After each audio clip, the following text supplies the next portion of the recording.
el doctor Juan Antonio Rosado Zacarías.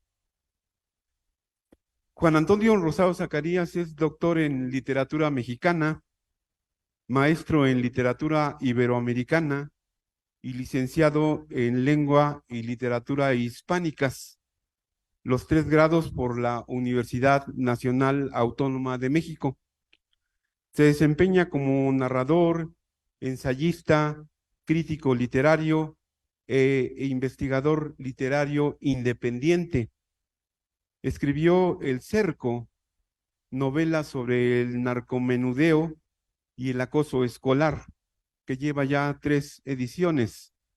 También es autor del libro de cuentos El miedo lejano y otras fobias, y de los ensayos Bandidos, héroes y corruptos, El presidente y el caudillo, que lleva 2 ediciones, El engaño colorido, también 2 ediciones, Palabra y poder, Erotismo y misticismo, Juego y revolución, también 2 ediciones, Avatares literarios en México y Los placeres de la lengua, entre otros títulos. Publicó el libro de poemas y aforismos Entre ruinas, así como el manual Cómo argumentar, antología y práctica, que lleva ya 4 ediciones. Colaboró en la realización del Diccionario de Literatura Mexicana, siglo XX, que lleva 2 ediciones. Realizó una edición crítica y anotada de las novelas Clemencia y El Zarco, de Ignacio Manuel Altamirano. Además es autor de los libros En busca de lo absoluto, que lleva 2 ediciones, y Juan Miguel de Mora, un polígrafo mexicano. Nos trae también ahorita la sorpresa que le acaba de llegar este libro, que es La uva y el dominó, la más reciente publicación, ¿verdad? Que es de cuentos. En varias ocasiones ha sido becario del Fondo Nacional para la Cultura y las Artes, el FONCA, y del CONACYT. Obtuvo la medalla Alfonso Caso por su desempeño durante la maestría y el premio de ensayo Juan García Ponce, entre otros reconocimientos. Como investigador, ha trabajado en proyectos para la Fundación Larramendi y para la Universidad Nacional de Educación a Distancia, UNED, de Madrid, para la Universidad Veracruzana, para el Instituto de Investigaciones Filológicas de la UNAM y para la Facultad de Filosofía y Letras, UNAM Proyecto PAPIME, y para la Fundación Pro Academia Mexicana de la Lengua, entre otras instituciones. Asimismo, se ha desempeñado como docente y conferencista en más de 25 instituciones del país, entre las que destaca el Centro de Cultura Casa Lam y la Facultad de Filosofía y Letras de la Universidad Nacional Autónoma de México. Es cofundador de Filopalabra, Servicios Lingüísticos. Pues maestro Juan Antonio Rosado, doctor Juan Antonio Rosado, eh, pues un placer tenerte acá con nosotros, y te cedemos la palabra y la conferencia. Muchas gracias. Agradezco su presencia y también, por supuesto, a la Universidad Autónoma del Estado de México y en particular a Saúl Hurtado, que no pudo venir, desgraciadamente, y a Lino Martínez por haberme invitado a poner en marcha una plática en torno a las fronteras entre la creación y la investigación literarias. Aclaro que en esta conferencia no me referiré a cualquier literatura o a cualquier corpus literario. En su sentido original, literatura es todo lo que se ha escrito. Por ello, aún se habla de literatura jurídica, económica, médica, filosófica, etc. En la antigüedad, como bien nos lo recuerda Borges, no había escritores. En la antigüedad había oradores. El autor solía aprender de memoria su obra y la recitaba en voz alta. La literatura entraba por los oídos. e incluso hubo poetas, muchos poetas y escritores y también lectores analfabetos. La gente se reunía y escuchaba. Parece que el primero en leer en silencio fue un tal San Ambrosio y todos lo miraban con extrañeza. ¿Estaría loco? ¿Qué es eso de leer en silencio? La lectura siempre fue una actividad social y de ahí que los autores le hayan conferido gran importancia a la melopea, a la musicalidad, al ritmo, incluso si se trataba de lo que hoy llamamos prosa. Todavía faltaban siglos para que Bi Sheng inventara la imprenta de caracteres móviles en China y muchos siglos más para que se descubriera en Europa. Pero este no es nuestro tema. Hoy cualquier interesado puede acceder a los libros y a la escritura.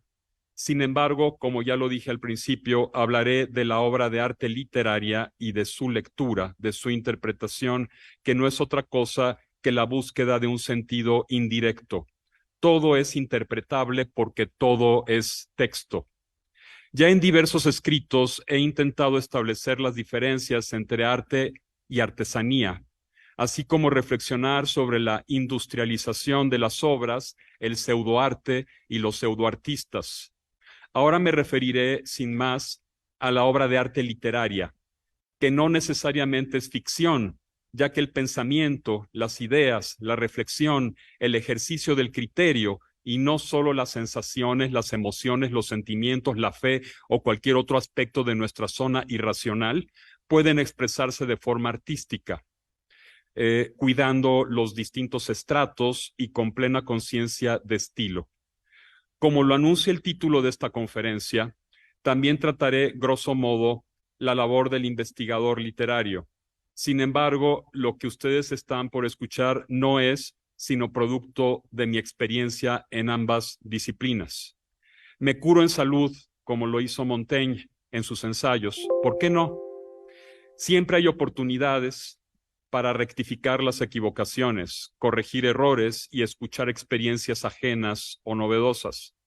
Si bien lo anterior no le resta validez a una subjetividad y a una sensibilidad que pretende explicar las dos caras de un fenómeno que ha absorbido su vida desde por lo menos los 10 o 9 años de edad, allá por 1974-75, cuando por primera vez sentí el impulso de escribir algo fuera de las aulas como producto entero de mi imaginación. Desde entonces no he dejado de hacerlo y aquí me tienen. Las motivaciones han sido múltiples, tantas que quizá puedan corresponder al número de textos publicados o inéditos que he generado desde aquellos remotos prehistóricos, casi míticos tiempos. Las intenciones también han sido muchas. ¿Acaso toda actividad humana parta de una motivación y una intención? La lectura y la escritura no escapan de ellas, aun si las ejercemos por mero entretenimiento, diversión o placer. Algo dejarán, por más superficiales que sean las obras o las lecturas del receptor que las recrea. En mi caso, ambas se ubican en un primer plano, como algo inherente, sin lo cual me sería imposible vivir, pues se han convertido desde hace casi 50 años en una necesidad tan imperante como respirar o comer. Yo soy de la opinión de que cuando hay pasión y entrega por algo, por algún fenómeno cultural o en especial artístico, existe un profundo interés en él, un interés que ya no solo nos hace gozar del objeto, sino que al dirigirse hacia la comprensión de los mecanismos que lo hacen surgir, siempre va más allá de la utilidad inmediata o del placer estético o emocional que pueda obtenerse de él. Estamos ya en búsqueda de las distintas poéticas o teorías que subyacen en toda creación humana. Queremos ya dar cuenta de nuestra experiencia lectora y manifestarla para enriquecer la obra y asignarle uno o varios sentidos. Consideremos que no hay artista o escritor que se precie de serlo, pero tampoco un buen lector sin una teoría detrás. No conozco a un solo escritor en la historia de la literatura universal que no haya sido crítico o que no haya teorizado en torno a determinada creación. El artista espontáneo es un mito romántico tan cursi que casi entra en la zona del humor involuntario.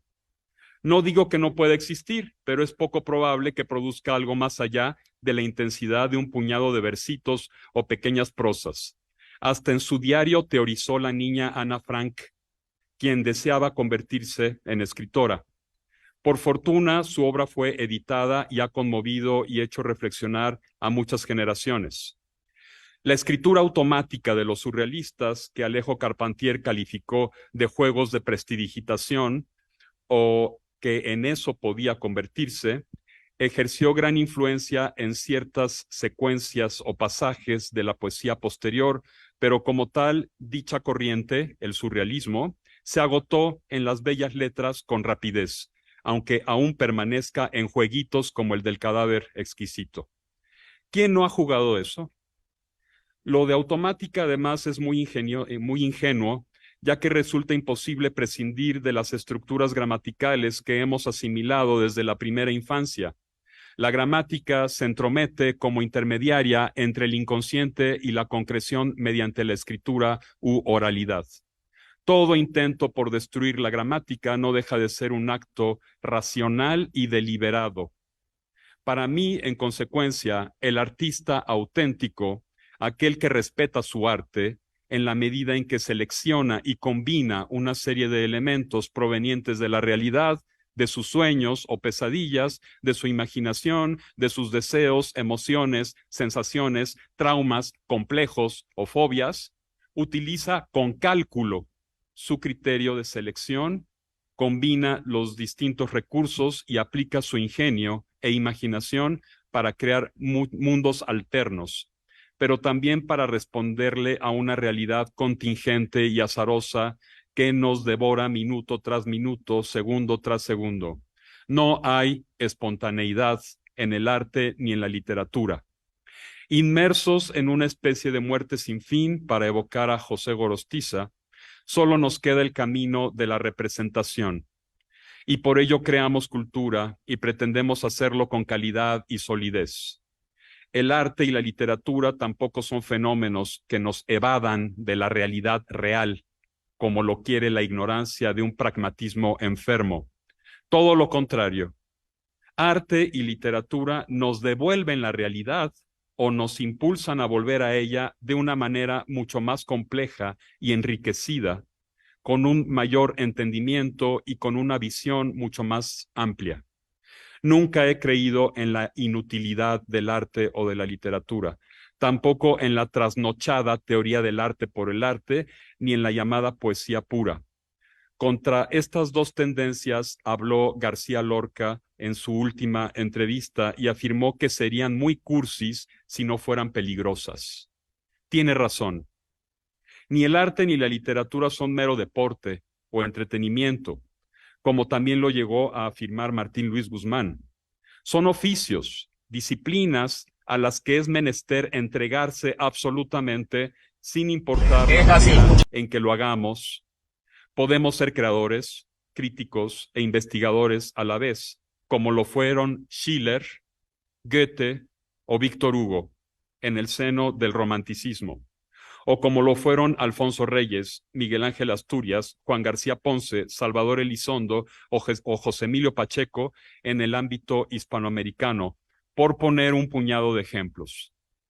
Pensamiento y sensibilidad se dan la mano para enriquecer la realidad, porque de una u otra forma siempre se refieren al ser humano y nos otorgan, por eso mismo, una comprensión mucho mayor de la humanidad. La mejor máquina del tiempo es un libro o una obra artística. En la contemplación salimos del tiempo mecánico, de los relojes, y experimentamos con plenitud nuestra subjetividad, nuestra condición humana, en un más allá de ser simples números o piezas de un engranaje social, económico o laboral. A menudo, en algunos congresos o mesas redondas en torno al fenómeno literario, pero sobre todo en las instituciones académicas, de enseñanza superior, dedicadas a los estudios filológicos, cuyo propósito principal es producir lectores, críticos, investigadores o filólogos, me he encontrado con una actitud tácita o explícita, secreta o abierta, que implica un profundo divorcio entre lo que se conoce como creación literaria y lo que se hace pasar como crítica o investigación, supuestamente involucrada con un método científico, entre comillas, y cuyo afán es analizar, comentar, interpretar o cuando menos leer bien, con rigor e inteligencia, una obra literaria, a fin de valorarla o entender los mecanismos internos y externos que la hacen funcionar como tal. La narratología se ha convertido en una rama del pensamiento racional que coloca bajo el microscopio a la obra de arte narrativa para intentar comprenderla, pero también para abstraer una serie de rasgos comunes a cualquier narración literaria con el fin de definirla o explicarla. Lo mismo han hecho quienes se acercan a la poesía y la analizan, sean poetas o no, puesto que el poeta también es un lector y como tal es capaz de crear un lenguaje con objeto de acercarse a esta particular concreción lingüística. A pesar del constante diálogo, consciente o inconsciente, entre el impulso creativo y la teoría, por desgracia se ha convertido en un fastidioso lugar común adjudicarles a los críticos e investigadores el rigor, la lucidez, la dedicación y la racionalidad, mientras que la pasión, las emociones y el trasnochado irrealismo creador, propio de algunos románticos decadentes, se atribuyen al creador, al artista asociado a menudo con el loco, con el niño, por su prurito de permanecer en un estado de juego o involucrarse en la función lúdica de la cultura, que por cierto Huizinga en su Homo Ludens trató con lucidez. Es claro que lo anterior, sea o no lugar común, resulta ridículo. Solo hay que recordar lo que dicen en sus respectivos textos teóricos o decálogos creadores como Edgar Allan Poe, Horacio Quiroga o Augusto Monterroso sobre las emociones y los sentimientos. El verdadero creador ejerce con frialdad un control sobre cada ingrediente involucrado en su creación, incluidos los sentimientos, emociones y sensaciones, justo para que los lectores los experimenten o sientan. Si el escritor permaneciera en las puras emociones y sentimientos, generaría textos cursis, sensibleros, inverosímiles, llenos de lugares comunes o afectación, como ocurre con mucho de la llamada cultura popular. Eso puede funcionar bien en la vida familiar o cotidiana, pero la creación literaria exige desautomatización, desmecanización del lenguaje. Por eso es creación literaria, por su manejo de la forma. La obra de arte literaria no es periodismo, ni historia, ni filosofía, ni economía, ni medicina, pese a que en un momento dado pueda jugar con esos discursos y contextualizarlos o insertarlos en una obra literaria. No hay que olvidar que cualquiera puede sentir y emocionarse. También cualquiera puede narrar o contar una anécdota, como también cualquiera puede tararear una melodía o hacer algunos trazos en un papel sin ser músico o pintor. Pero no cualquiera sabe transmitir con intensidad y cálculo esas emociones al lector o al espectador a través del dominio de una técnica, de una serie de procedimientos y estrategias que nos hagan imaginar y sentir. Solo quien se ha dedicado con pasión al oficio es capaz de lograr ese dominio y control, aunque, como lo podemos ver con algunos escritores, no siempre la calidad o la intensidad son las mismas.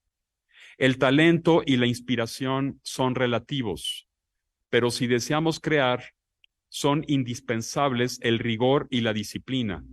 Muchos autores célebres insisten en que debe haber quizá un 10% de talento o inspiración y un 90% de trabajo, de transpiración. Juan Rulfo afirmaba que debe haber 100% de trabajo. Fue más radical. Él y Juan José Arreola, entre otros, tenían la concepción de poner las palabras en predicamento, o como sostuvo Reyes, de luchar con las palabras.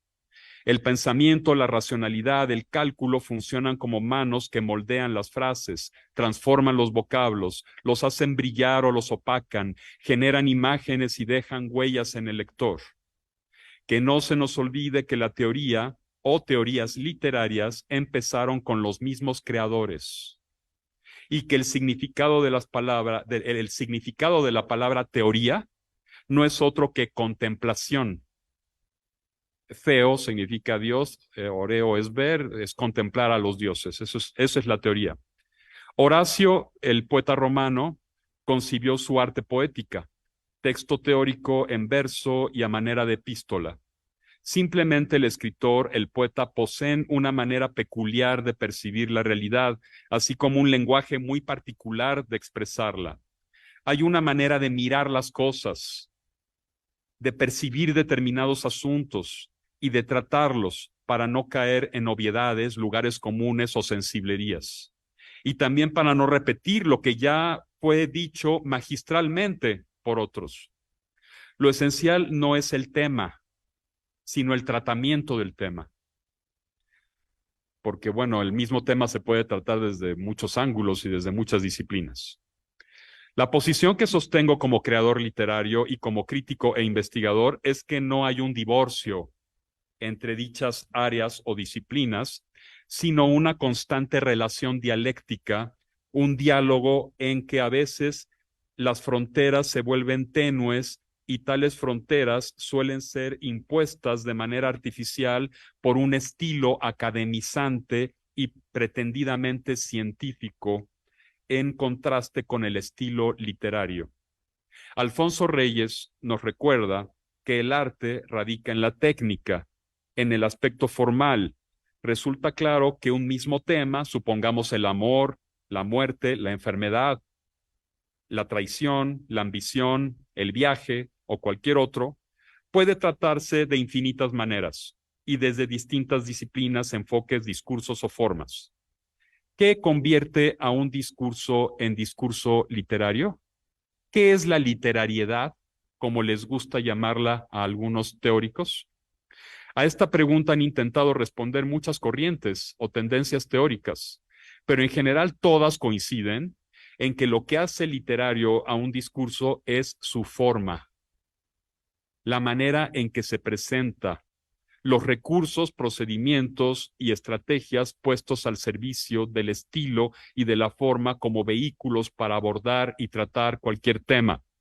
No hablo de la concreción lingüística de una emoción, ni de producir un impacto estético, ya que caeríamos en un ámbito demasiado subjetivo. Lo ejemplifico de una manera simple. Un exestudiante, no de la UAM, un exestudiante cualquiera, que asesina a hachazos a una usurera, puede ser el encabezado de un periódico amarillista, puede ser el sensacionalismo más burdo y barato de la prensa diaria, pero cuidado, también es Crimen y Castigo de Dostoyevsky. ¿En qué reside la diferencia? Muy fácil, en la premeditación de Dostoyevsky, en la técnica, en los procedimientos, en el tratamiento del tema, en la profundidad social, psicológica y reflexiva que el autor le otorga a Raskolnikov, quien, pese a ser un sanguinario asesino, cuyo acto es moralmente injustificable y socialmente reprobable y repulsivo, se torna entrañable para el lector que lo sigue a lo largo de la obra. Por eso el personaje Zhivago en la novela de Boris Pasternak afirma que la presencia del arte en las páginas de Crimen y Castigo trastorna mucho más que el crimen de Raskolnikov. Truman Capote también narra una nota roja, pero al imprimirle trabajo artístico, al crear personajes tan reales como una persona de carne y hueso, o hasta más, al elaborar atmósferas, trama, efectos sensoriales que dejan huella y al imprimir intensidad y trabajo en el lenguaje, trasciende con creces el discurso periodístico. Ernesto Sábato parte también de notas rojas y las transforma en arte. ya no solo informa o comunica, ya no solo impacta, sacude o conmueve al lector por el tema. Ahora posee una forma estética que se pretende intemporal, y si bien puede implicar decenas de funciones sociales, lo que lo vuelve literario en el sentido de obra de arte literaria, para aludir a Roman Ingarden, es que se trata de una suerte de prisma multiestratificado en que más allá de toda motivación hay premeditación, alevosía y ventaja con el lenguaje, o como diría Stendhal, un cálculo. Esta premeditación, este cálculo, muy ajeno a la supuesta espontaneidad que nos venden los escritores novatos o inmersos en un romanticismo decadente, despliega una serie de objetos representados, una sonoridad determinada, un ritmo, un tono, una serie de efectos en los sentidos, sin renunciar a las cualidades metafísicas o a lo que los antiguos teóricos hindúes llamaban rasa con S, que en sánscrito es el sabor o el impacto estético que produce la sugestión sensorial en la poesía o en el teatro. En particular, la sugestión visual de las imágenes o de una determinada situación o secuencia narrativa o descriptiva. Todo lo anterior requiere gran trabajo de reflexión e investigación en diversas áreas, sobre todo porque, como decía el poeta Pedro Salinas, todo es poetizable. El universo entero es materia de la poesía. También puede haber una estética del horror, del erotismo, del terror, de lo patético, del crimen, de la pasión, para no enunciar las decenas de impactos o efectos que es posible producir, nunca de manera gratuita, en una obra de arte literaria. El auténtico creador, además, experimenta en cabeza ajena. En esto coincido con mi predecesor. Hay que ponerse en los zapatos de una mujer, de un niño, de un indígena, de quien sea. Yo siempre he dicho que quien no tenga la capacidad de experimentar en cabeza ajena carece de imaginación. ¿Y qué es imaginar? Imaginar es la capacidad de producir imágenes, sean sensoriales o conceptuales. Quien deja todo a la imaginación del lector carece de imaginación. Es verdad, algo se puede dejar a la imaginación de los lectores, pero eso lo decidirá el creador con tacto y responsabilidad. Es imposible colocar cada detalle en una narración o en una descripción, puesto que ni siquiera la realidad real se percibe en todos sus detalles. El ser humano siempre selecciona, incluso lo hace cuando olvida o recuerda, con mayor razón cuando esas selecciones se producen de manera calculada, como ocurre con la creación. En la actividad creativa y en la investigación literaria hay, en el fondo, una labor detectivesca, de indagación y continua reflexión. En mis talleres de creación literaria me he encontrado, por ejemplo, con participantes que ubican un cuento en la Edad Media y describen un castillo cuyas puertas tienen picaportes. Podía haber aldabas, pero no picaportes. En otra ocasión me tocó tallerear un cuento ubicado a finales del siglo XIX. Unos viajeros en carroza llevaban maletas. Con ironía le dije al participante que solo faltaría que les pusiera ruedas a las maletas. Pues he sabido que en aquella época se viajaba con baúles. Otra vez se me contrató para hacerle sugerencias y correcciones a una novela. Una parte se ubicaba a inicios de los años 50 en la Ciudad de México. 4 personajes fueron a comer tacos al pastor, pero noté la inverosimilitud, o si se quiere llamar así, el anacronismo. En aquella época aún no existían como tales los tacos al pastor. Comida que, como es sabido, empezó en los años 60. He notado anacronismos similares en algunas películas, incluso en grandes autores de cine de arte. De tan buenas que son, se les perdona y el pacto con la ficción se mantiene, por lo menos en mi caso, pero lo mejor es investigar cada detalle. Para escribir mi cuento El drama de Calixto, ubicado en la Roma de los primeros siglos de nuestra era, Tuve que leer, por lo menos, entre otras obras, el primer volumen de la historia de la vida privada y también la historia criminal del cristianismo, obras de investigación seria, académica, que fueron muy útiles en la creación, porque de lo contrario, mi cuento hubiera carecido de lo que más nos importa al escribir ficción, la verosimilitud. Lo mismo me ocurrió al redactar mi novela El Cerco. Tuve que hacer una investigación sobre diversos temas relacionados con drogadicción, narcomenudeo y acoso escolar, más allá de los testimonios reales, de la investigación de campo o de ciertas situaciones que me tocó vivir de cerca. Finalmente, a la creación literaria no le interesa la verdad, sino la verosimilitud. Por esta razón, el artista se permite eliminar elementos reales, agregar otros que jamás existieron, mentir, tergiversar, trastocar la verdad. No les creamos al 100% a esas obras que se anuncian como basadas totalmente en hechos reales. Este anuncio no pasa de ser publicidad o parte de la mercadotecnia para vender la obra. Ya Lukács decía que la historicidad de una novela no garantiza su eficacia poética. El escritor de creación no es ni ensayista, ni periodista, ni historiador, ni filósofo, aun cuando estos discursos puedan insertarse o intervenir en su obra para aumentar la verosimilitud o arruinarla si se hace mal. Y aun cuando el creador, como ser humano o profesionista, pueda desempeñarse en esas disciplinas o en otras. Al crear una novela, un cuento, un poema, una obra de teatro, un guión cinematográfico, lo que más nos preocupa es que nuestra obra sea verosímil. Y allí entra en juego la imaginación. La tuvo Shakespeare en sus dramas históricos. La tuvo Guzmán al combinar dos hechos históricos que nada tenían que ver para elaborar La sombra del caudillo. La tuvo Asturias en El señor presidente, novela que es mucho más que una serie de testimonios sobre una dictadura histórica. La tuvo Benito Pérez Galdós en sus episodios nacionales, o Victoriano Salado Álvarez en sus episodios nacionales mexicanos. A estos autores les preocupaba revelar esencias más que las evidencias demostrativas. Antepusieron la literatura a la historia.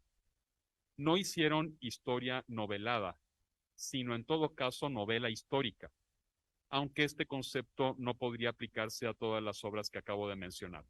Como quiera que sea, los creadores a quienes me referí tuvieron que investigar para literaturizar lo investigado, convertirlo en arte.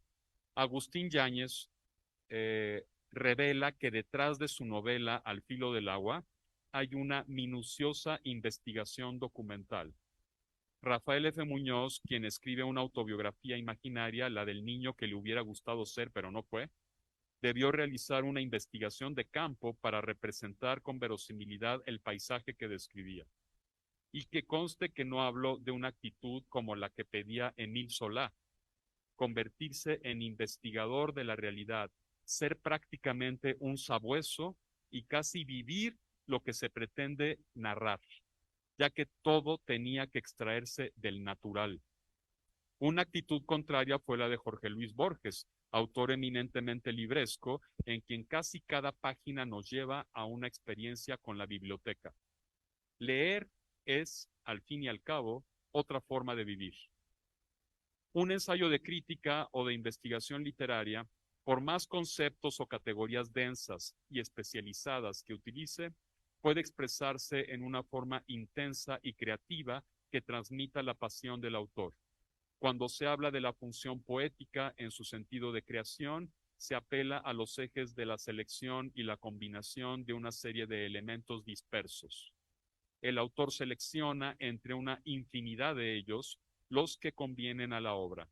Los mezcla de la manera que cree adecuada, les da una estructura, les imprime, por medio del lenguaje, la fluidez necesaria para atrapar al interesado y dejar huella en él. ¿No realizan semejante tarea el creador, el crítico y el investigador? ¿No deben los tres seleccionar y combinar elementos, jugar con ellos, darles estructura y convertirlos en una unidad orgánica en que subyacga una o varias intenciones? La ignorancia ha declarado que la labor del crítico o del investigador literario es parasitaria, puesto que se nutre del trabajo creativo de otro para producir una obra a menudo tediosa que incluso a veces arruina la fuente original. No niego que haya malos críticos, malos investigadores o mediocres lectores, pero también hay tediosos autores de creación, aburridos novelistas y pésimos poetas. Un gran crítico, un gran investigador, arroja luces sobre la obra y la enriquece con el análisis y la interpretación. Si esto no existiera, todo sería un inocuo desfile de talentos sin profundidad. En definitiva, el lector, el intérprete, es quien le confiere vida a la obra. Si la labor del crítico o del investigador fuera parasitaria, también lo sería la labor de quien interpreta una partitura musical. La verdad es que de no haber quien las interprete, las partituras permanecerían sin ser tocadas y la música se perdería, se convertiría en un montón de papeles. Pero ¿acaso no es la interpretación lo que más importa, incluso cuando se aprecia el teatro, la poesía, el cuento o la novela? Cuidado con la ingenuidad de mencionar la palabra parasitario, porque en el fondo todo lo es en la medida en que todo se nutre de todo. La labor del mismo creador, por más obras de ficción que realice, es también parasitaria, dado que, como bien dijo Sábato, nada proviene de la nada. El creador también parasita de la investigación de otros. Así lo hizo T.S. Eliot, cuyo poema Wasteland está lleno de alusiones literarias. El mismo autor confiesa que en parte se basó en la investigación From Ritual to Romance de Jesse Weston sobre la leyenda del Grial. Asturias consideró la investigación titulada El Imperio del Banano de Kepner y Sudhill para elaborar su trilogía bananera, compuesta por las novelas Viento Fuerte, El Papa Verde y Los Ojos de los Enterrados. Pablo Neruda se sumergió en la historia para escribir su canto general. Lo mismo Eduardo Galeano en Memorias del Fuego. En estas obras, el mensaje, la denuncia, la función crítica perdura o posee mayores alcances que la investigación, pero incluso un poeta 100% subjetivo, incapaz de salir del yo e interesado en retratar su propia subjetividad y sus experiencias personales, no deja de ser un ente cultural y como tal participar de una sociedad y de una tradición. A veces para escribir sobre nosotros también debemos investigar. Es verdad, nada viene de la nada, todo se nutre de todo, sea por imitación, por transformación, por disentimiento o para invertir las propiedades del texto precedente y parodiarlo. Luce López Baralt, con el fin de no aludir a las influencias, prefiere el término contextualidad literaria, que indica una serie de obras afines o muy semejantes entre sí por el tratamiento de su tema, sin importar que los autores se hayan leído o no. Gerard Genet habla de transtextualidad e incluso en su libro Palimpsestos el concepto de intertextualidad de Julia Kristeva. Pues bien, una obra, cualquiera que sea, no solo es producto de un autor. Hay que sepultar esa visión romántica. Una obra es también producto de una sociedad, es un fenómeno cultural, producto de una tradición lingüística y literaria, lo sepa o no el autor, y en ella pueden intervenir otras disciplinas. Todo es poetizable. El lector activo o crítico realiza una labor analítica y, como lo quería Rulfo, se vuelve coautor. Él enriquece la obra con su lectura. Él la valora, la recomienda, la ataca, la censura, se indigna, acepta o cuestiona la crítica social implícita en ella o el manejo de la historia que realiza el autor. Como se ha dicho, siguiendo a teóricos de la calidad de Ingarden, si el autor propone algo, el lector, sin duda, dispone. Mas no olvidemos que también hay malos lectores, quienes padecen de delirio interpretativo, quienes agregan elementos inexistentes en el texto, los que no oponen cierta resistencia al libro, los que carecen de pensamiento crítico. Leer es todo un arte y requiere disciplina y educación. Oscar Wilde habla del crítico artista, porque un intérprete, un lector, puede llegar a esos niveles sin necesariamente padecer de delirio interpretativo y sin introducir los elementos extratextuales que a él le convengan para proporcionar una lectura tramposa. La mejor lectura, como escribió Tsvetan Todorov, es la que logra integrar el mayor número de elementos textuales. Una forma de concluir estas reflexiones es sostener que hay mucho de creación y de imaginación en la crítica e investigación literarias, pero también mucho de investigación, cálculo y reflexión en la creación. La primera diferencia es el énfasis en cierto estilo, en cierto lenguaje, en cierta terminología. La segunda diferencia es más importante y se relaciona con los 4 grandes modelos textuales o modalidades discursivas que manejo en mi libro Cómo argumentar. Me refiero a la narración, a la descripción, al texto expositivo y explicativo y al texto argumentativo. Las 4 se mezclan, se combinan, pero en la gran mayoría de los casos una de ellas será la preponderante y las demás se orientarán o se subordinarán a la primera. En un texto narrativo puede haber descripción, cierta explicación cuando sea conveniente e incluso argumentación y contraargumentación, secuencias reflexivas o discusiones entre personajes, pero todo se orienta a lo narrativo. Lo mismo sucede con las otras modalidades. El ensayo es básicamente expositivo, explicativo y argumentativo, pero eso no significa que no pueda contener alguna secuencia narrativa o descriptiva, subordinada u orientada a la reflexión, a las ideas, que son las verdaderas protagonistas de un ensayo. En la vida cotidiana todos narramos, todos describimos, explicamos y argumentamos. Al escritor artista no le interesa el manejo del lenguaje y de sus, al escritor artista le interesa el manejo del lenguaje y de sus recursos. Si va a narrar, creará una voz narrativa que será el dispositivo retórico que guiará la narración. Si desea experimentar, cambiará de focalizaciones o incluso de voz narrativa. Hay gran cantidad de niveles de experimentación en la forma y en el tema, pero siempre será la forma la que le conferirá a la obra el estatus de arte.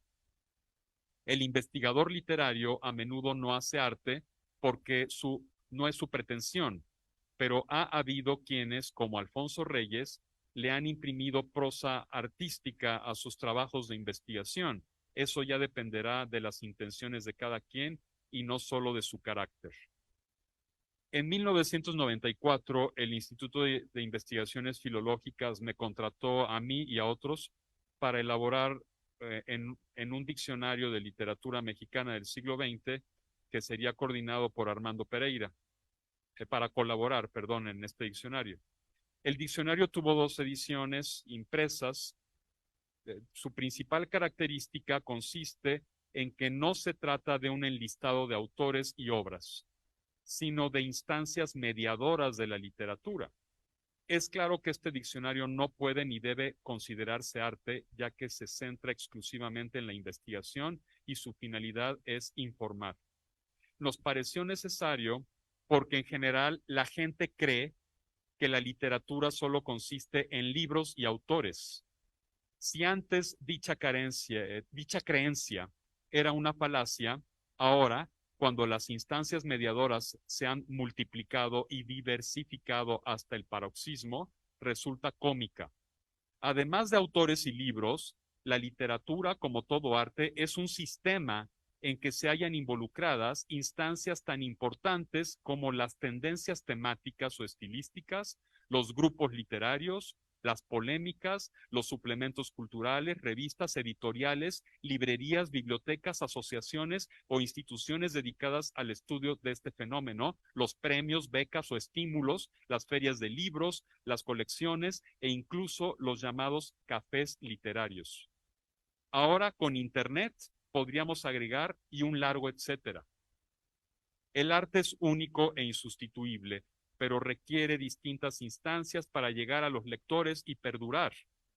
Una de estas instancias es la crítica, los paratextos y metatextos, que se ponen en relación con la obra, pero también la labor del investigador y del filólogo. Tal como ocurre con el filósofo, estos últimos persiguen verdades, quieren comprobar tesis o posiciones específicas en torno a un fenómeno literario. Desean convencer en la esfera mental y por medio de argumentos de que algo es de determinada manera. Sus mejores juicios no serán proposiciones generales, sino matizadas, pero la argumentación es también un lenguaje y los lenguajes se inventan a partir de ciertas necesidades. El investigador selecciona las evidencias, las expone y las explica. También dialoga con otros y se resguarda en autoridades, en citas textuales, analogías, ejemplos y demás recursos, todo con el fin de convencer.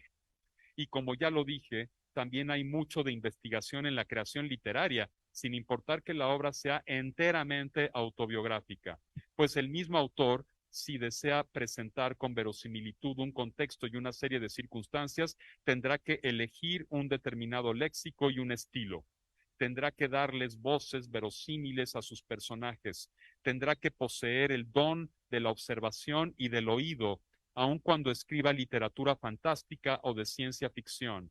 Y con mayor razón, por ejemplo, si incursiona en lo policíaco. A veces un crítico puede saber mucho más de una obra que su creador. Si Dostoyevsky resucitara y leyera el libro Problemas de la poética de Dostoyevsky, de Mikhail Bakhtin, seguro aprendería mucho sobre su propia obra, o tal vez no estuviera de acuerdo con algún punto, aunque eso sería lo de menos. Bakhtin dijo lo que tenía que decir. He ahí el derecho del lector. Para crear se requiere, y ya lo sabían autores tan románticos como Coleridge, Wordsworth, Schiller o Víctor Hugo, un gran cálculo y un inmenso razonamiento. Una malicia que nos hace ocultar datos cuando sea pertinente, generar tensión e intriga cuando se requiera, y pensar en las estrategias para capturar la atención de los lectores, a quienes se les debe abrir la puerta literaria para que entren en nuestro mundo y se hagan cómplices de él, o por lo menos que les parezca verosímil y entretenido. Cervantes dijo que un buen libro debe divertir y enseñar. Allí se encuentran tácitas dos de las muchas funciones de la literatura, la estética y la cognoscitiva. Las demás dependerán de la intención del autor o del lector que las perciba. En suma, el creador de literatura y el investigador deben resolver una serie de problemas o escollos que se van presentando, y es posible que incurran en fallas estructurales o hasta en contradicciones. Su labor, por lo menos a la hora de corregir o pulir sus textos, es más racional que emotiva o sentimental, pese a que estos ingredientes pudieron ser parte de la materia prima. En ambas investigaciones, en ambas actividades, son fundamentales la experiencia libresca y la experiencia vital, la madurez, cierta serenidad y sobre todo la entrega, la responsabilidad con el trabajo, la dedicación. El tema del investigador es la literatura, el del creador literario puede ser cualquiera, pero él le dará la forma literaria para convertirlo en obra de arte. Tal vez el trabajo con el lenguaje, con sus dispositivos formales y la estructura que se le otorgue sea diferente, pero al fin ambos, el creador y el investigador literario, trabajan con el lenguaje articulado, con esa sucesión de signos verbales que se despliegan como la música a través del tiempo. Muchas gracias.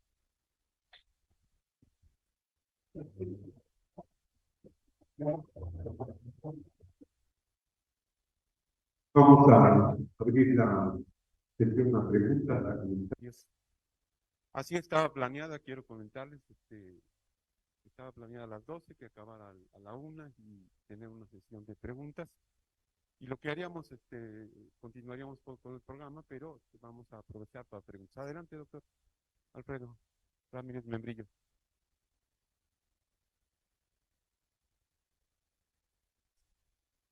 La licenciatura de literatura mexicana en el conjunto de laboral, si no me equivoco, no se puede ver los 60, estaban las cabrones, pero no era, era algo de letras, se puede ver. Es decir, es una licenciatura relativamente nueva, es 70 años, incluso no había este tipo de licenciaturas oficiales de la especialización. Hay una denominación que, bueno, así es una serie de años. Pero a veces, como docente, es una existencial, ¿no? O sea, ¿qué les estoy enseñando? ¿Por qué lo digo? ¿Cuántos sitios hay para enseñar? Es decir, es un oficio, vamos a decir, que se subsidia. Y para ser subsidiado no tiene que ser empleado de una universidad pública, porque es una universidad privada. Es decir, es difícil instalar. ¿Qué dijo que la gente tiene que instalar? Bueno, vamos del siglo XIX, XVIII, que hizo días. Tenemos esta cuestión que está cambiando esto laboralmente, hay plazas, hay egresados, no conocen los institutos de investigación. Y por otro lado, estamos hablando de la inteligencia artificial, que más allá de esta carrera, que no sabemos si hace 5 años, 10 años, 30 años, si realmente va a suceder lo que están anunciando, y de repente dicen que los escritores y los autores van a desaparecer, que los redactores de periódicos, que los correctores de estilo van a desaparecer porque va a haber programas donde vas a estar en especialmente. ¿Qué era de primera, no? O sea, porque compras un paquete, va a corregir los textos. Y después no hay lugares para trabajar de investigación. Y después anuncia que no va a haber creadores de actores, entonces no tenemos lugar en el mundo. Y sin embargo, yo me dedico con los estudiantes de tipo, es distinto, por ejemplo, para usar un contador. Quiero que el contador se pueda hacer ese trabajo. Yo, por ejemplo, acabo de hacer declaración sin apoyo ninguno cuando no necesitamos contador. Se habla incluso de que los médicos, algunos médicos van a desaparecer porque pueden tener los datos y tienen que ser que vayan a diagnosticar. Pero yo me pregunto, ¿es suficiente eso? O se necesita una persona que entiendo que algo de los discursos que digan, no, humanos que repasar, lo entiendo. Pero bien, eso que además, cuando es que es una pregunta abierta, ¿cuál será ese lugar de nosotros, como creadores, como críticos, como universidades? En un futuro, en el que tenga una economía de mercado, estamos, o podemos llegar a estar todavía más de en el protocolo como Hay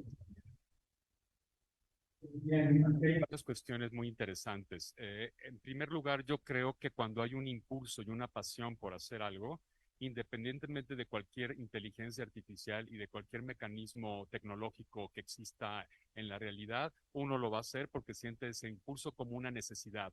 Los mediocres buscarán la inteligencia artificial y los mecanismos tecnológicos para sacar 10 en una materia o para que los contraten en algún centro de investigación. Yo no estoy adjudicado a ningún lado. Yo he hecho muchas investigaciones por amor al arte, por mi cuenta, sin que me las hayan pagado. A veces sí me las han pagado, claro, por suerte, porque el dinero siempre es una motivación, es una de las grandes motivaciones del artista. Nunca ha habido una separación entre el arte y el dinero, en lo más absoluto, ¿no? Entonces, mientras existe esa pasión, ese impulso con natural al ser humano, siempre habrá creadores, y siempre habrá investigadores y siempre habrá críticos, porque es algo con natural a algunos, no a todos. ¿Sí? Tal vez haya mucho menos, pero no creo que desaparezcan. Y el problema de la inteligencia artificial y de toda esta tecnología que mencionas es que ahora tenemos teléfonos inteligentes, edificios inteligentes, coches inteligentes, celulares inteligentes, e inteligencia artificial y cada vez más estúpidos y cada vez más tontos en la realidad. Es decir, paradójicamente es una paradoja porque la inteligencia desarrolló esos mecanismos tecnológicos y esa tecnología y esa inteligencia artificial, pero esa misma está creando gente manipulada, manipulable, sin pensamiento crítico y totalmente adaptada a una manera de ser, que es la manera tecnológica de ser. Entonces, obviamente, va a ocurrir pues lo que ya predijo Huxley y lo que predijo Orwell y lo que han predicho muchos, pero Orwell le llamó a su novela El último hombre. Después el editor le puso 1984 porque cambió 1948, que era cuando se publicó, lo cambió al 84, y bueno, así le puso, ¿no? Pero siempre va a haber una humanidad, siempre va a haber un ser humano. Entonces yo también sé de un caso de una matemática que estudió incluso doctorado en matemática pura, que confesó que no sabía hacer una raíz cúbica. Bueno, evidentemente yo nunca he sabido lo que es una raíz cúbica, ni siquiera una cuadrada, jamás, porque además ni me hace falta. Mi especialidad es la lengua, es el español, es la narración, la investigación, la creación. ¿Yo qué voy a querer hacer con una raíz eh, cuadrada? Aquí yo creo que el problema es la educación. Si en las preparatorias no nos metieran de todo, sino solo lo que realmente nos interesara, ya sabríamos realmente cuál es nuestro camino y desarrollaríamos ese camino al máximo desde el principio.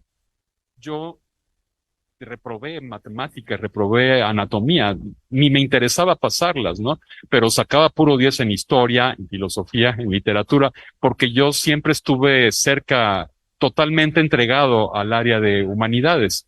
Por más inteligencia artificial que haya y por más mecanismos tecnológicos, pues yo no voy a caer en eso porque a mí me apasiona lo que hago, me gusta lo que hago y espero que como yo haya millones de personas más en el mundo. Solo así podremos detener eso que tú dices que va a pasar en algún momento, que a mí me cuesta trabajo ese clima apocalíptico, me cuesta trabajo concebirlo, pero podría ser. Miguel de Unamuno tiene un cuento, no sé si lo conozcas, que se titula Mecanópolis. Es una ciudad donde solo hay máquinas, no hay seres humanos. Hay pura tecnología y pura máquina.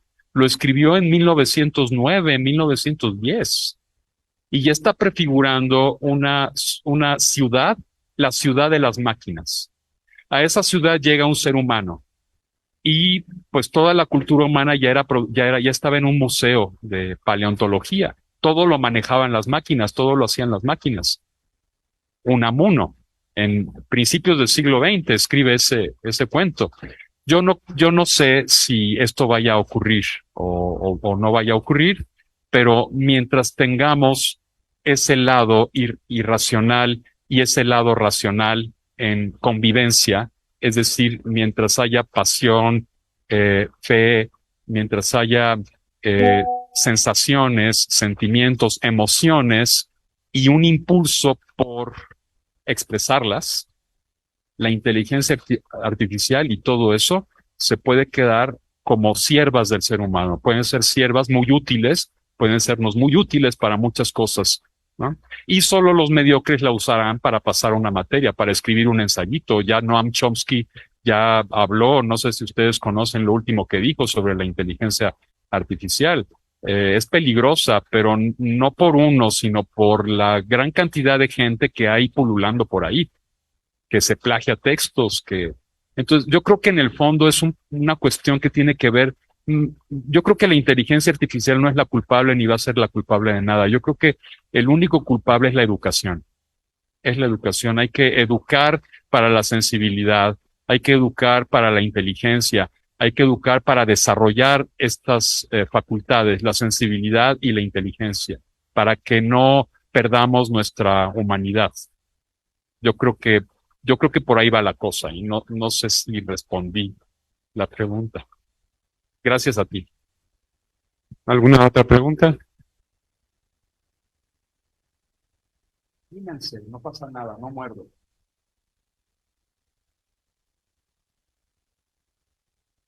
Bueno, situaste muy bien el asunto de la idea que se tenía, que yo creo que es romántica, o a lo mejor hasta puede remontarse todavía mucho más atrás, ¿no? De que el investigador o el crítico es un parásito porque no se dedica a la crítica o a la investigación literaria porque no puede generar obra propia, ¿verdad? Lo cual es mentira, claro. Y a mí me gustó que viste las dos facetas. Finalmente hay un trabajo ahí con el lenguaje, hay investigación para la creación literaria, hay procesos de documentación que en el caso de muchas obras literarias son bastante densos, bastante profundos, ¿no? Y entonces tenemos que abandonar esa vieja idea de que el investigador literario, llámese crítico, llámese teórico, es un creador frustrado, ¿no? Es decir, más bien la investigación literaria también tiene su lado creativo, su lado artístico, no siempre. Hay grandes investigadores literarios que tienen un manejo de lenguaje muy curioso, pero hay otros que tienen evidentemente grandes capacidades artísticas, ¿no? Tú citas a Alfonso Reyes. A mí, por ejemplo, uno que me gusta mucho es el francés Roland Barthes, ¿no? Hay ciertos ensayos de Barthes, Steiner, John Steiner, claro, que parecen literatura. Y además hay un trabajo sobre la estética del lenguaje.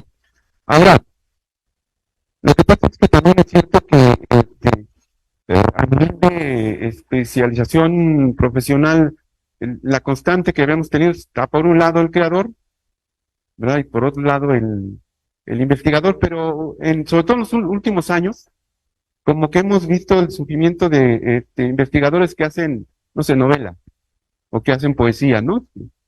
Y sobre, bueno, tu caso es un buen ejemplo, claro. Y bueno, esto nos llevará, nos tiene que llevar a cuestionar que son dos actividades distintas, sino como tú dices en el título de la conferencia, son dos caras de la misma moneda, ¿no? Y en las dos, la verdad, lo que se requiere es eso, como decías, genio, y la planeación con, decías, alevosía, ventaja, sí. Seleccionar y combinar una serie de elementos dispuestos ante nosotros. ¿Qué hacemos con esa gran cantidad de elementos? Un cineasta filma 40 horas o 30 horas y después viene el trabajo de edición. ¿Qué se queda? ¿Qué se saca de la película? O sea, hay un trabajo racional en ambas actividades. Ahora, en relación a nuestras carreras, sí, muchos de nuestros estudiantes se preguntan, bueno, ¿y esto que estoy aprendiendo aquí, me va a servir, no me va a servir? ¿Tú qué opinas, sobre estas carreras? Eh, Justo Sierra, el fundador de la Universidad Nacional de México, mucho antes de que fuera autónoma, porque la autonomía empezó en 29, decía que estudiar literatura es importantísimo. Yo agregaría, para mí es lo más importante del mundo, porque nos ayuda a perfeccionar el instrumento por excelencia del pensamiento, que es el lenguaje.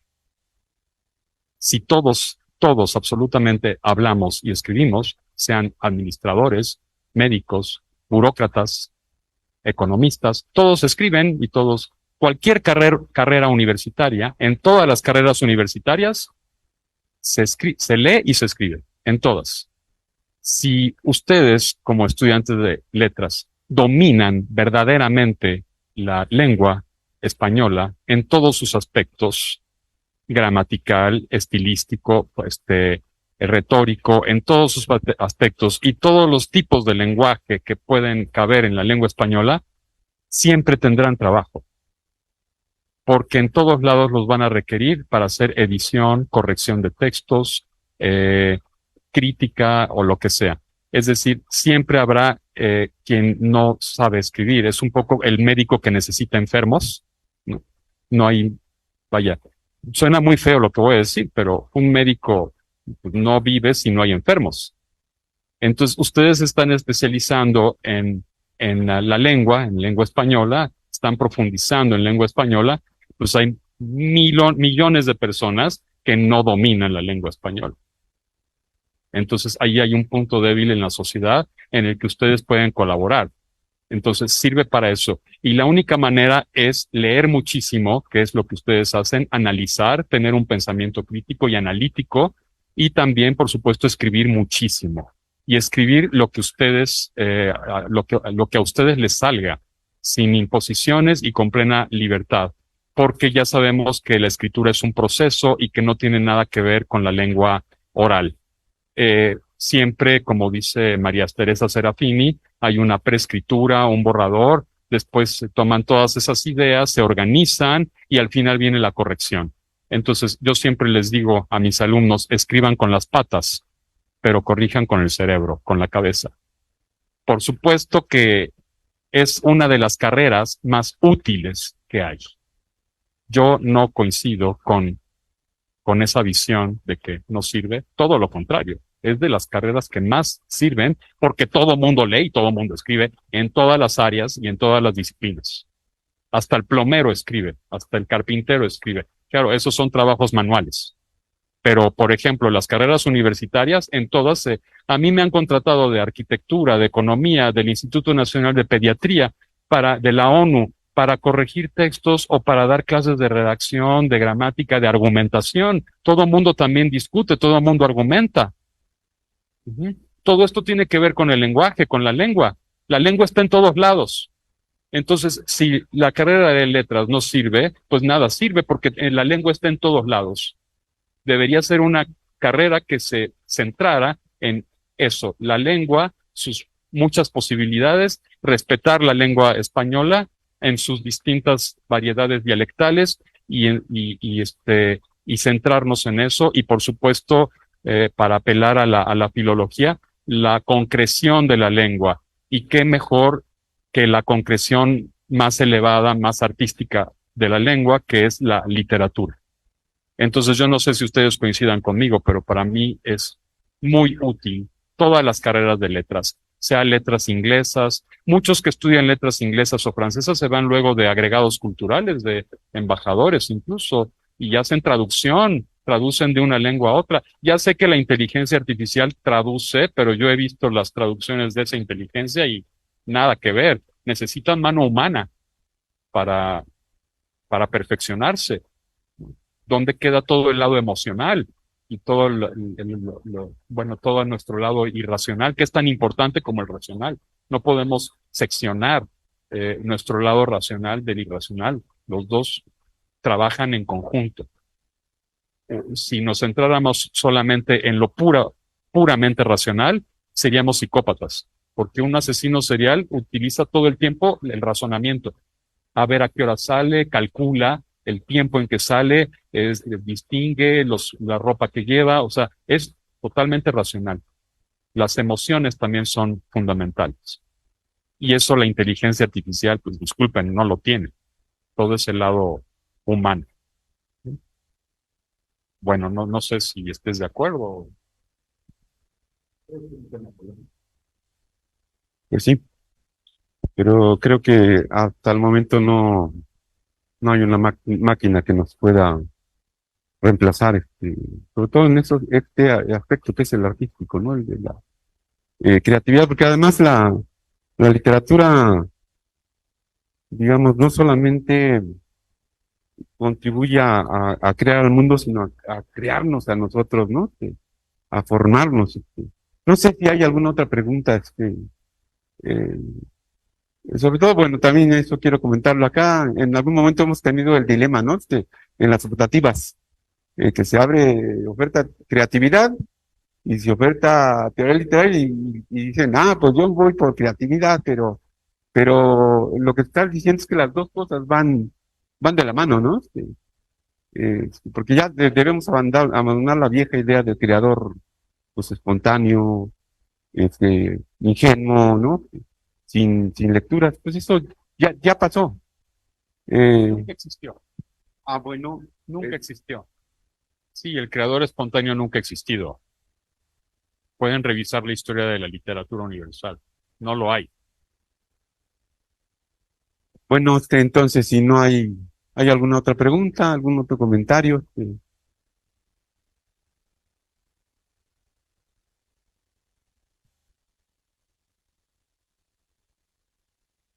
Eh, ¿Se va a publicar? Nos manda, Pues pero nosotros, el único espacio que tenemos es la revista de la universidad, ¿no? Sería un sí, proceso que tú conoces, ¿no? yo lo voy a publicar en un blog, en el blog de Filopalabra, www.filopalabra.com, que es pues una plataforma de servicios lingüísticos, donde también se dan talleres poesía, se va a abrir un taller de poesía el 29 de este mes, lo va a dar Josué Ramírez, un gran poeta mexicano. Se abren talleres de redacción, de narración, de, de todo, de gramática y tiene su blog. Entonces ahí lo voy a publicar. Perdón, ¿cómo te llamas? ¿Alejo? Alexis. Lo voy a publicar ahí en www.filopalabra.com. Ahí va a salir. Sí.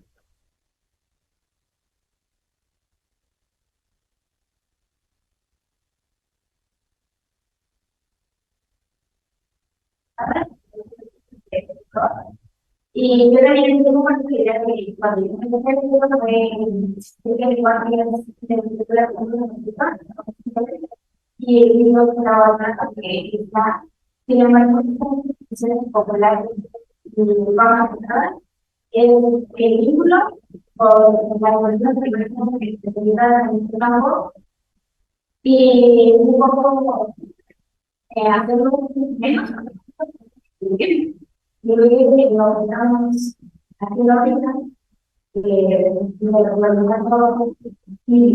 tenemos que vivir de una manera que la realidad no nos comparte esta parte. Y la razón que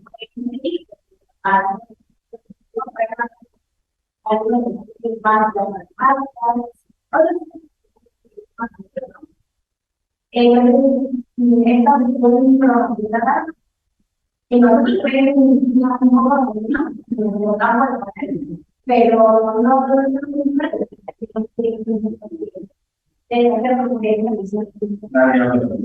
De hecho, hay algo que tal vez no explique bien. No es lo mismo literatura popular que literatura del pueblo. La del pueblo, así como no es lo mismo literatura indigenista que literatura indígena, o gauchesca que gaucha. Entonces, la literatura popular es una creación del romanticismo, el folk en alemán, y la hizo García Lorca en el poema del Cantejondo, la hizo Alfonso Reyes, hizo literatura popular. Muchos hemos incursionado en la literatura popular. Mi misma novela está totalmente vinculada a la literatura popular. En música pasa lo mismo. Un Manuel M. Ponce, un Revueltas, un Carlos Chávez toman elementos populares y los llevan a otro plano, ¿no? A veces ocurre al revés. A veces el pueblo mismo toma de la alta cultura y lo, digamos, pues no sé, la novena de Beethoven en guitarra tocada en el metro, ¿no? Por decir algo. Entonces, así como hay un diálogo constante entre la investigación y la creación, ha habido siempre en toda la historia de la humanidad un diálogo también entre la llamada alta cultura o cultura académica que se estudia y la popular. Muchos artistas llamados antiacadémicos, si verdaderamente son buenos, son estudiados después en las academias. Los dadaístas, los surrealistas, empezaron siendo totalmente antiacadémicos y ahora se les estudia en las academias. Entonces, todo lo popular, si verdaderamente tiene esa calidad y ese afán de sobrevivencia, de perduración, pues se va a estudiar necesariamente en la academia y va a sobrevivir de ese modo. ¿Cuántas obras literarias no hay basadas en temas populares? Prácticamente todas. El mismo Humberto Eco tiene un texto Apocalípticos e Integrados, que es el estudio de la cultura de masas. Y hay un libro de dos argentinos o uruguayos, no recuerdo bien, que se titula Para leer al Pato Donald. Y es justamente un estudio muy profundo sobre toda la cuestión del capitalismo que hay detrás, allí, en ese fenómeno popular que es el Pato Donald. Y a mí me encanta todo lo popular, toda la cultura popular, todo eso siempre me fascina. Pero desgraciadamente no vamos a poner al mismo nivel, por ejemplo, a José José que a Carlos Chávez o a Silvestre Revueltas. Son dos planos diferentes, y los dos son igual de válidos. Digamos, a uno le pueden gustar los dos, lo popular y lo otro. Te puede gustar Stravinsky, te puede gustar Beethoven, y también te pueden gustar pues, los Rolling Stones, que es popular. No hay una comunicación constante entre las dos. Estos grupos han admitido que han tomado muchísimo de lo académico y de lo culto, y viceversa. Lo culto, lo académico toma muchísimo de lo popular. Bueno, te puedo dar miles de ejemplos, ¿no? De ese diálogo constante entre lo popular y lo culto. Ajá, es algo, y bueno, por ejemplo, en mi novela El Cerco, la gente habla como se habla en la realidad. ¿Qué onda, güey? ¿No? O sea, hay un lenguaje totalmente coloquial, porque si no, no sería verosímil. El autor tiene que tener muy buen oído y tiene que reproducir. Ya lo hizo Benito Pérez Galdós, ya lo hizo Petronio en el siglo II. En el siglo II, una novela que se llama Satiricón. Hay un momento en que un personaje se emborracha, se pone una pero fuerte, y empieza a hablar en latín vulgar. Es uno de esos nuevos ricos, empieza a hablar en latín vulgar. Entonces, lo popular ha estado presente en toda la historia del arte.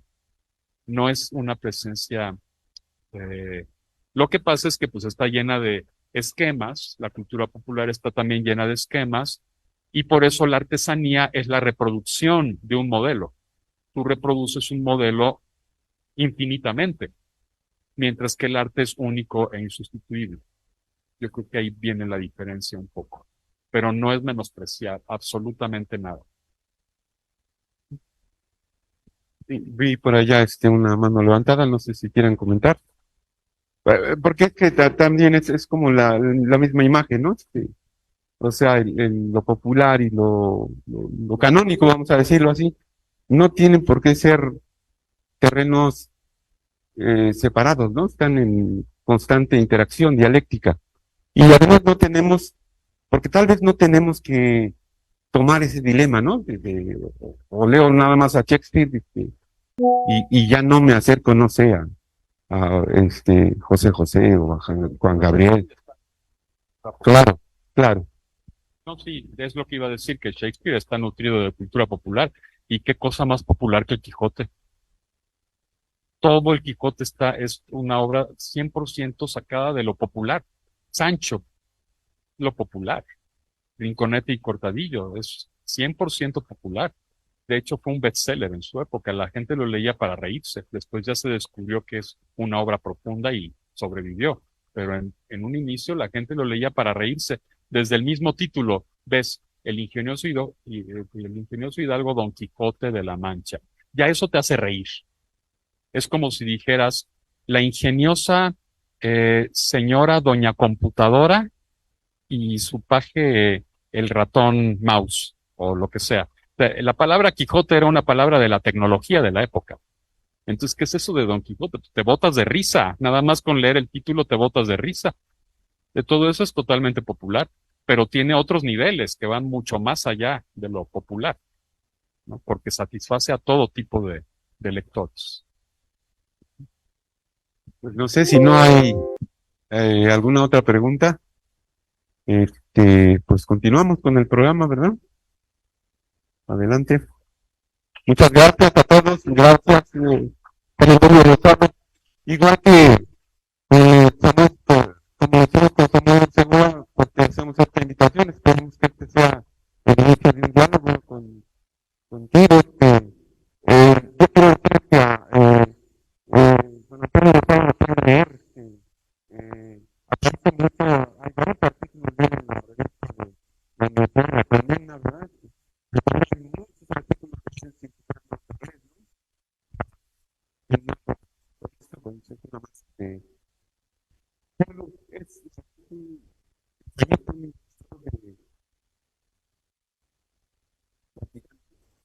lo ven ahora, igual les habla de Petronio, de Satiricón, de Shakespeare, que de Putin, que de Juan Rulfo, etcétera, etcétera, ¿no? Es muy vasto su bagaje, ¿no? Y es bueno leerlo, pues porque estas cosas tan complejas las explica con una facilidad que asombra, ¿verdad? Muchas gracias. Muchas gracias, Lino. Muchas gracias a todos. Muchas gracias por su participación en esta conferencia magistral. Queremos hacer entrega de su constancia por su participación. Mucho gusto, esperemos recibirlo pronto en próximas ediciones.